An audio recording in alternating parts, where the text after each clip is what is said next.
and welcome to Dialogue. 75 years ago, the Universal Declaration of Human Rights was born from the ashes of the Second World War. 30 years ago, the Vienna Declaration and the Program of Action established the equal status of all human rights.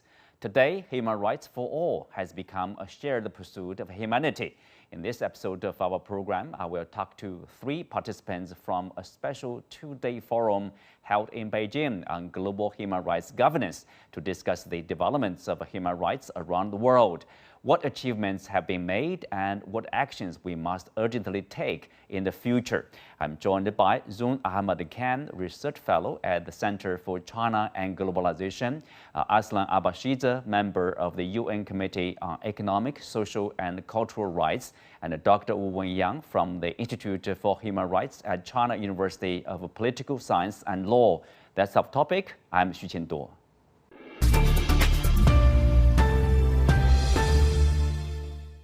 Welcome to Dialogue. I will start with Mr. Abashidze.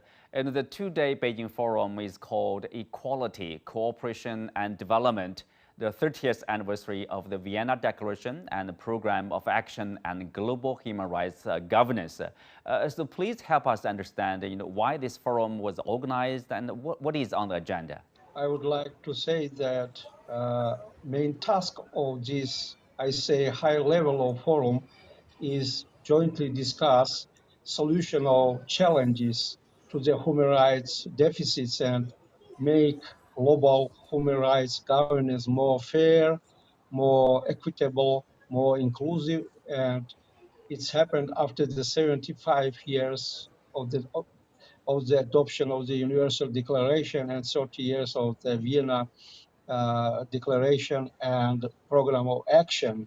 And that's why now we are trying to find some kind of solution to overcome the deficits and other problems and gaps which happened within the global human rights governance. And that's why Chinese government did a very good job and invited experts and representatives of the international organization. And we gathered here and we are discussing now how to overcome, and how to make, as I said, global human rights governance more fair and more equitable.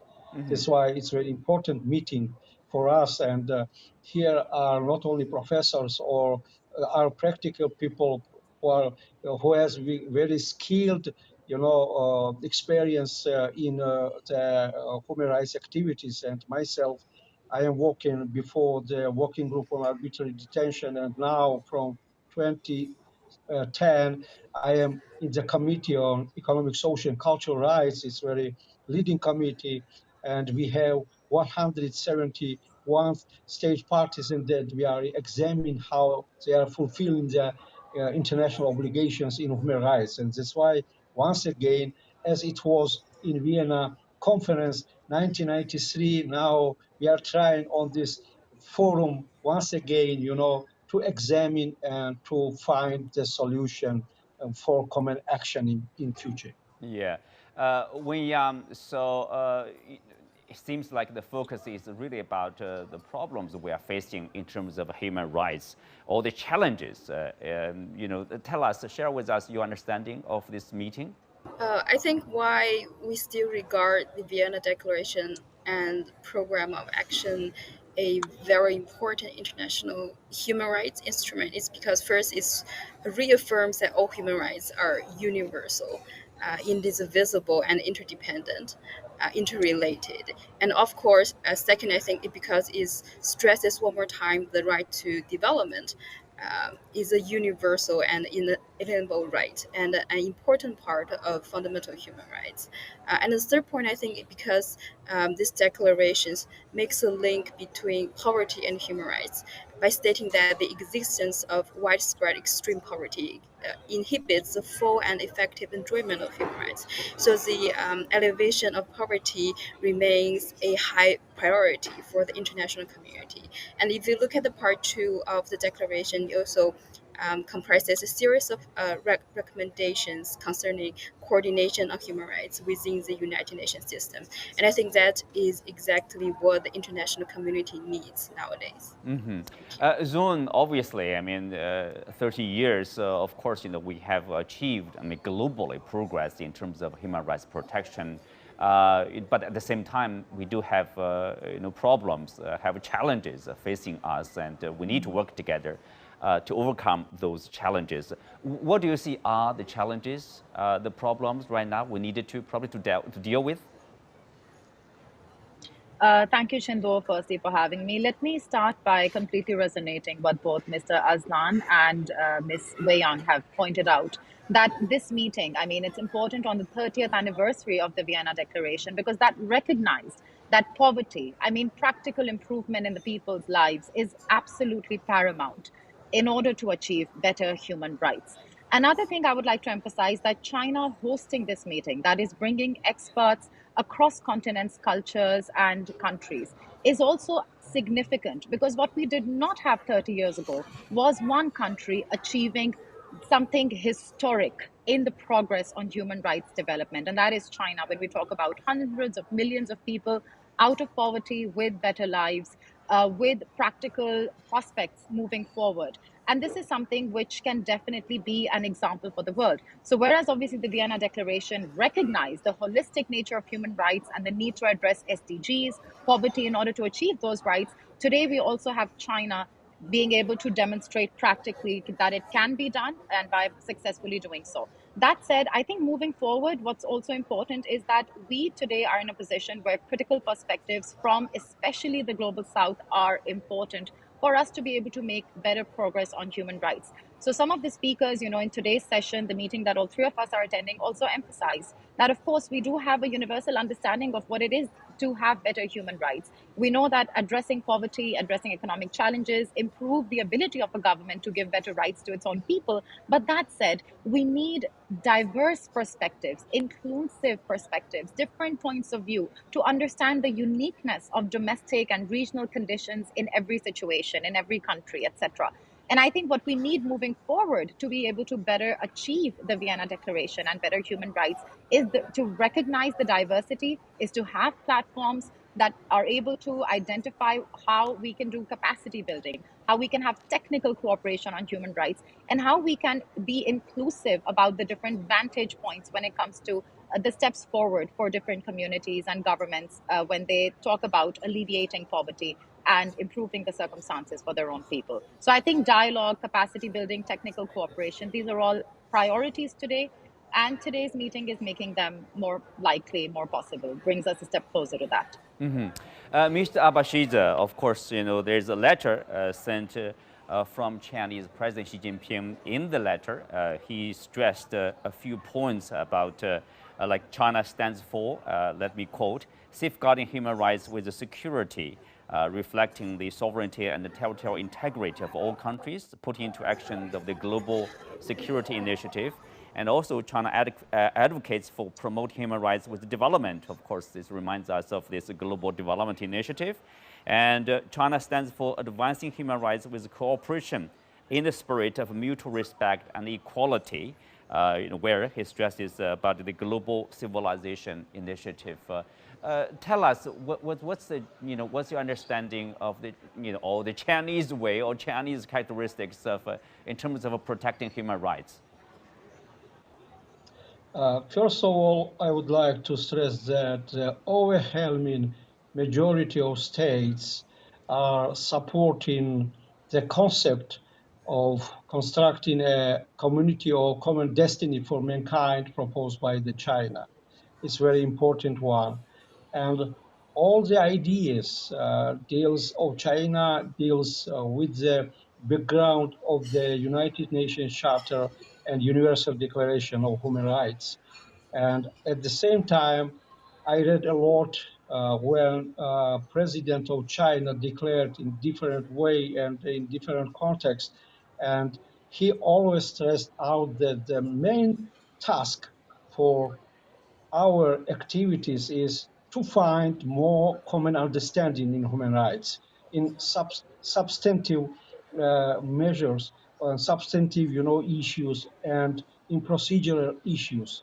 At the same time, I would like also to say that the main progress in human rights we can be do not only on international level. Of course, we need this activity in international, but the resolutive, contribution, it should be done on the national level, and that's why, for example, the very big result to put the end of, extreme poverty in China. It's only not only achievement of China's people or achievement of the Chinese Communist Party. It also the achievement of the mankind, because we know that 1/5 of the population of the world are Chinese, and that's why it's also first task of the SDG, and we congratulate China for this contribution. What else I would like to say also, very active role of China government in international relations, in international, assistance in the region of South Asia, in Africa, in Latin America. A lot of representatives in the forum, they thanked the activities of China for supporting not only technical but financial, social, and all major plan inside or outside of China as a permanent member of the Security Council and one of the leading economy in the world. It depends a lot.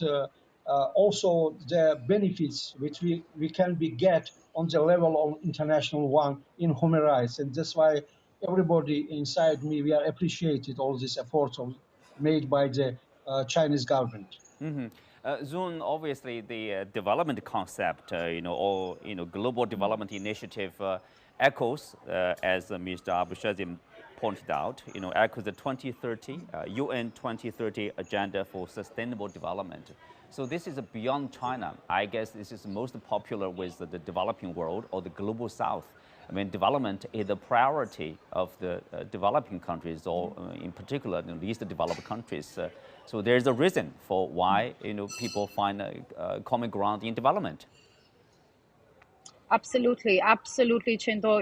I would say that it's actually transformative what China has, first of all, proposed to achieve through the Belt and Road vision, the Belt and Road initiative, and then linking the Belt and Road, the idea of development, bringing opportunities, practical contribution to the betterment of mankind through the Global Development Initiative, and linking it with the SDGs, which, as we have also many times discussed, is the one issue, the Sustainable Development Goals, where the humankind, where all countries are on board. So the fact that developing countries historically and decades ago thought that they were somehow in the waiting room of history, they were told that, oh, you need to meet certain requirements, one man, one vote, a certain kind of sense, people should be allowed to go out and protest. I mean, these kinds of rights that may not help a country improve the quality of life of its own people were somehow imposed. And these conditionalities were imposed on developing countries, and many developing countries at times, in relative isolation. Because let's not forget that 30, 40 years ago, it was more difficult to have access to each other's points of view. They would think there's something wrong with us. And this model that has been imposed on us or has been recommended to us is correct, and there's something wrong with us. But China has demonstrated, obviously through its own domestic progress, the reform and opening up, that you have to study yourself, and your own unique circumstances will determine your own unique path, which is going to be the solution to the pragmatic, practical challenges that you're facing. So we have a practical demonstration, and then China has also made it evident, abundantly evident, through the letter we also received from President Xi, and from all the communication, the idea of a community with a shared future, that our prosperity, our rights, our future is interlinked as one humanity. So that's where, the Global Development Initiative is transformative, because it's helping developing countries recognize they're not in the waiting room of history. It's treating developing countries as equal partners with agency. And it is recognizing our need to work together, cooperate, and think about practical solutions to the challenges we face, as opposed to one country sitting in the global north telling you what's good and what's not. So this is an inclusive, a practical, and a positive approach. Wenyang, from the Chinese perspective, what do you think, are the reasons, China stresses very much about development, or development is the priority of national goals. For example, at least in China, probably in many developing countries, they see development is a priority for the welfare of their people. Thank you.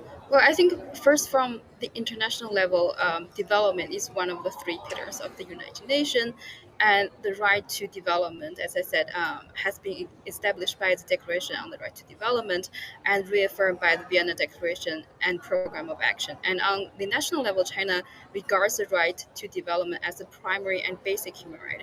I think the right to development is very important, not only because it's about the enjoyment of everyone's human rights. It's a unity of individual and collective human rights. It also is about promoting a new international economic order based on sovereign equality, interdependence, mutual interest, and cooperation among all states. And that's the exact words from the Declaration on the Right to Development.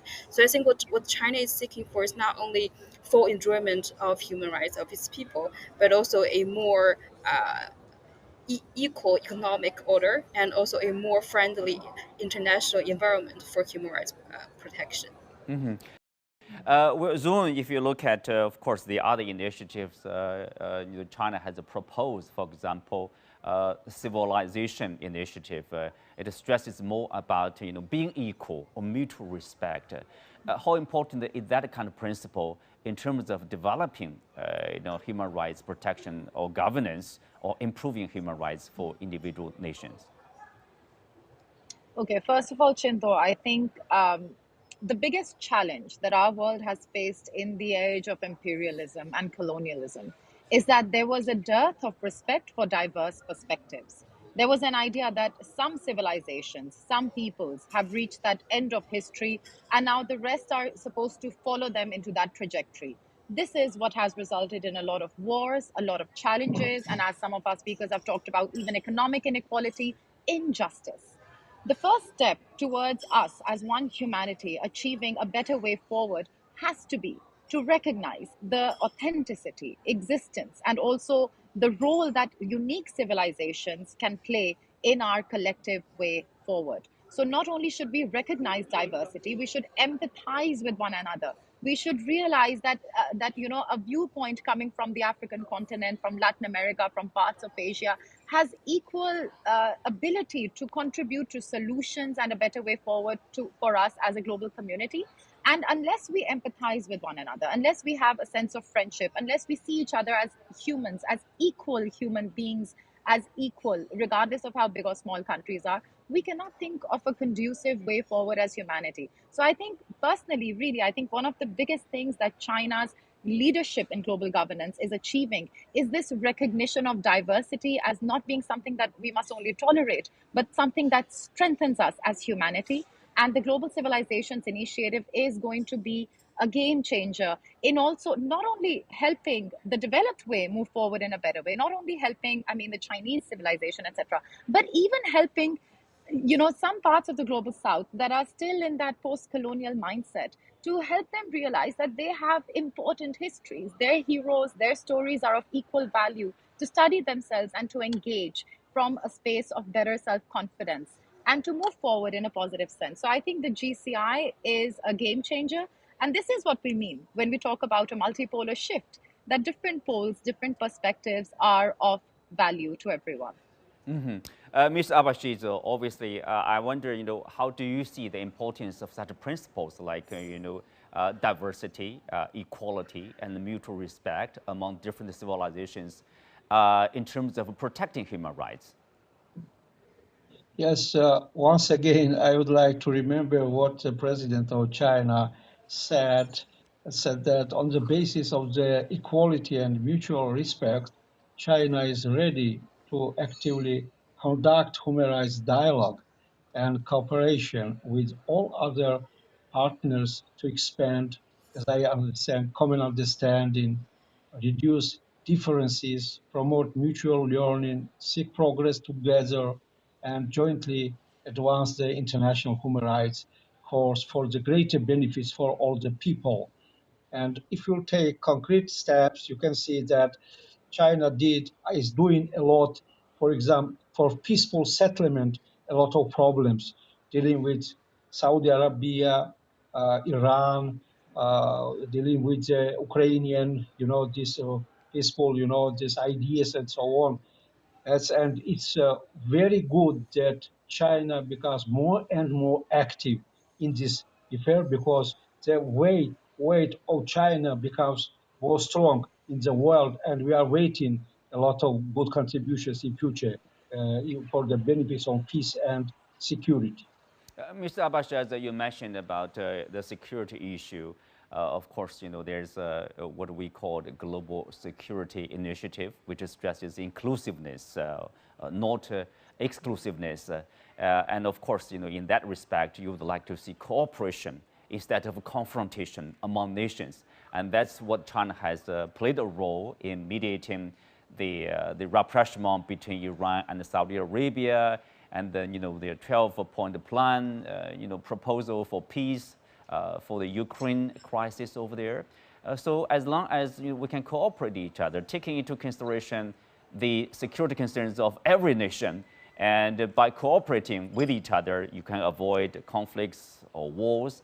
That's a contribution to human rights protection or governance. Yes, yes. You see, if you take, for example, United Nations Charter, namely Article 55 and 56, these two articles contains two commitments of the states. First, that commitment themselves to the pursuit of international cooperation for promotion of human rights, and another, it's a pledge themselves to take measures jointly and separate for the achievement of universal respect for human rights and fundamental freedoms. And now, where we are witness about unilateral coercive measures and other things, it's not way, of prosperity of the world. We should be find some common solution. We should be recognize that the war is not way of solution of problem. The solution problem is only on the path of cooperation. The cooperation supports mutual understanding, and that's why the role of the United Nations is to be the center to find this solution. That's why we should be all together, to act as China and others say that we should bring the world, in another path, the path of development, the path of prosperity. Yeah, the path to development and prosperity. We'll touch upon the UN, the role of UN, of course, in the global human rights governance. But with that being said, Wenyang, of course, we say cooperation is important, equality is important in terms of the human rights governance. But at the same time, we do see there are problems. Basically, every country we can see there are rooms for them to improve in terms of human rights in this respect or that respect. But at the same time, we do see one of the challenges probably is some countries would like to impose, their say rules of human rights on other countries. That creates a lot of problem. People say it's abuse of human rights concept, or let's say weaponization of human rights. Use human rights as an excuse to launch, say, regime change, color revolution. That creates, instability, kills sometimes even military conflicts. That's probably something we should not continue, or we should do something to prevent that kind of practice. Yes, I think now human rights is not about caring about people's lives anymore. And yeah, as you say, it has been used as a weapon to attack or criticize other countries. I think what is important is for all countries, one more time, to remember the key principles of the United Nations, which including sovereignty, equality, settle their international disputes by peaceful means, and also a will to achieve the goal of promoting and encouraging respect for human rights and for fundamental freedom. So I think as long as we uphold the UN-entered international system and the international order based on international law, I think what we need is more respect for each other in the field of human rights, and to really make the international human rights standards and the mechanism within the UN system work, but not to use human rights as a weapon to attack each other, to make more confrontation under the UN system. Mm-hmm. Well, Zoom, I think that's a good point here. We should not weaponize human rights or use human rights as a weapon against your rival. But the reality is, like right now, we do see, there's a strategic competition or confrontation launched by Washington against China. That kind of practice threaten, let's say, to exactly to follow the idea of weaponizing human rights. Should we be concerned about that kind of weaponization of human rights, to either tarnish the image or demonize another country? In this case, let's be frank, it's really China. Completely. Chindo, I think, what China also, it's important to recognize that China represents also the Bandung spirit, which was a spirit to empower people, to recognize diversity. And today, because the status quo powers have benefited from division, from wars, millions have died. And they talk about human rights to countries where they have killed millions, launched bombs all over cities where generations are suffering, because of the actions of this particular country and sometimes their allies. And they talk about a so-called rules-based order, which quite frankly, the global South never really bought. The difference today is that, yes, the United States is trying to, come up with a coalition, unite its so-called partners to maintain the status quo. And it thinks that countries like Afghanistan, like Iraq, like even my own, and so many others are not aware of how much they have suffered because of a system where there was a lack of checks. And the reason China also poses a threat to the United States in their perspective is because China is offering a different way forward. That story, we were told that this form of governance and this way of conducting elections and this version of human rights and this unipolar world order is the ultimate end all, and this is the best we can ever get. China's own success and China's leadership in global governance is definitely telling a different story, and it is empowering for developing countries. So what I think is that, yes, Washington will do, every administration now moving forward will do everything in its capacity to curb China in whatever way they can, to demonize China in whatever way they can. But look at the meeting today. Look at the kind of developments coming out of Beijing and China. Look at how enthusiastic the global community is about a positive way forward, about the GSI, about the GDI, about the GCI. So I think it may be difficult for us to, really step out of that imperialist world where one country is trying to dominate, but we are together in this. And I think we are taking the right steps forward, and China's leadership is recognized to have a positive impact by a majority of the world's people, and that's what matters. Mr. Abashidze, briefly, with today's geopolitical tensions and also the trend of deglobalization, can the UN continue to bring countries together to pursue the protection of human rights, the goal of the UN here? Yes, in short, I would like also to say that we need to create conditions to enable any state to renounce neo-colonial or hegemonic ambitions. It's clear. It's not a way when some countries are trying to divide the world on democratic, not democratic, outside of the United Nations. I would like to mention one priority which was marked by the president of China. He said about the following: a holistic approach to all categories of human rights is very important. And we have only one, there is no other alternative as a United Nations system. Because, the states still are main element of international political system. If we want to, to do something together, we can be use what we have. It's a United Nations system. It's what we set up. And that's why we should be very carefully and very slowly but surely to find common understanding in essential part of human rights, which will be benefits for all nations in the world. Well, with that, we come to the end of today's discussion. Many thanks to our guests. You can also find us on the CGTN app on YouTube. I'm Xu Qinduo. Thanks for being with us. See you next time.